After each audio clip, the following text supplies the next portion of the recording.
Hello student, कैसे हो आप लोग। आशा करता हूँ बहुत अच्छे होंगे। आज मैं इलेक्ट्रोस्टैटिक का एक नया न्यूमेरिकल करने वाला हूँ।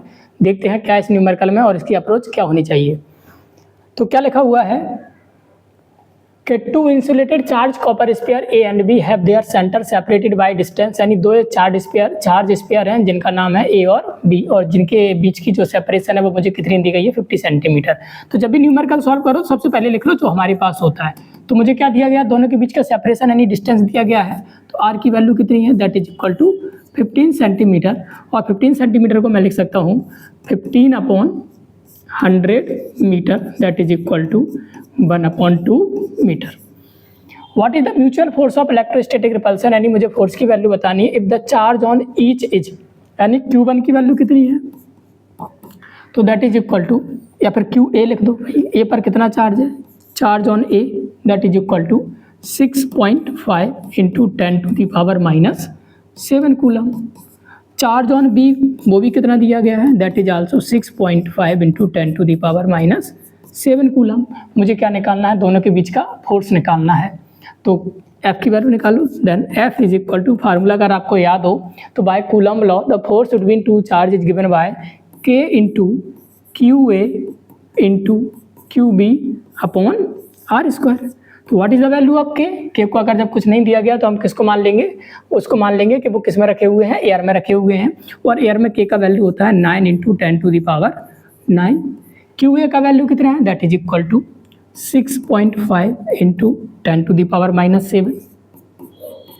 QB भी कितना है, 6.5 into 10⁻⁻7 coulomb upon R square, मतलब R की वैल्यू है 1/2 का होल स्क्वायर।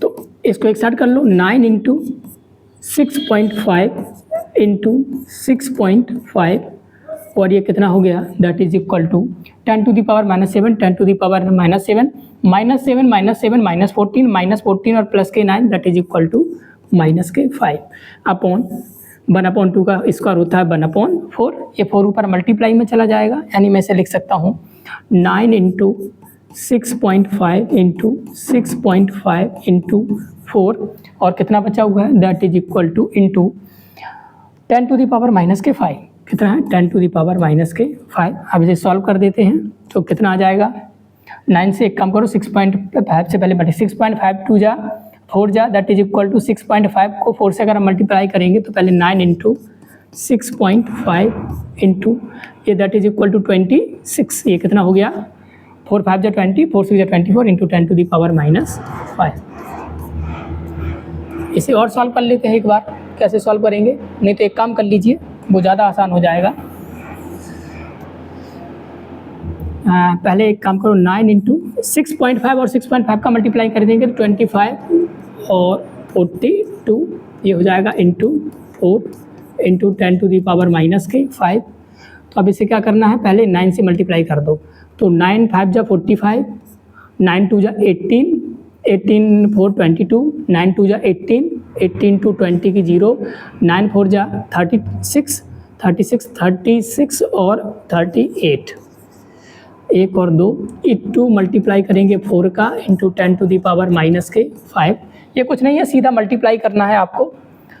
तो क्या लिख देंगे, बोले सर 4 से मल्टीप्लाई कर देंगे तो 4 5 जा 20, 4 2 जा 8, 8 टू 10 की 0 और यहाँ पर 10 ही हो जाएगा, 4 8 जा 32, 32 की 2, 4 3 जा 12, 12 और ये 15 हो गया। कितना हो जाएगा, दैट विल बी योर 15। तो यहाँ पर हम कितना लिखेंगे, ये 2 और ये हो गया 15 इज इक्वल टू का साइन इंटू 1 और 2 तो का मल्टीप्लाई इंटू 10⁻⁻5। यानी यहाँ से जो मुझे मिला दैट विल बी योर, कितना मिला, 15 21 इंटू 10⁻⁻5। अब एक काम करो, 1 2 3 इसे मैं लिख सकता हूँ 1.521 इंटू 10⁻, कितना डेसिमल कम कर दिया, 1 2 3 कर दिया, तो इसमें 3 पावर बढ़ा दो यानी 10⁻⁻2 न्यूटन। तो this is the force between two charge, यानी F की वैल्यू कितनी आई, यहाँ पे मैं सीधा लिख देता हूँ, F is equal to 1.521 into 10⁻⁻2 newton. तो this is the value of force between two charges. अच्छा, दोनों के बीच में कौन सा फोर्स होगा?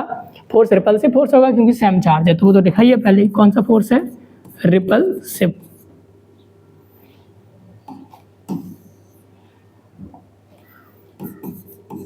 रिपल्सिव फोर्स, कौन सा फोर्स आ गया? Repulsive force. तो this is the value of force between two charges. आशा करते हैं आपको ये न्यूमेरिकल बहुत अच्छे से समझ में आया होगा। यदि आपको कोई प्रॉब्लम होती है तो मुझे कमेंट सेक्शन में लिख के भेज सकते हैं। Thank you very much.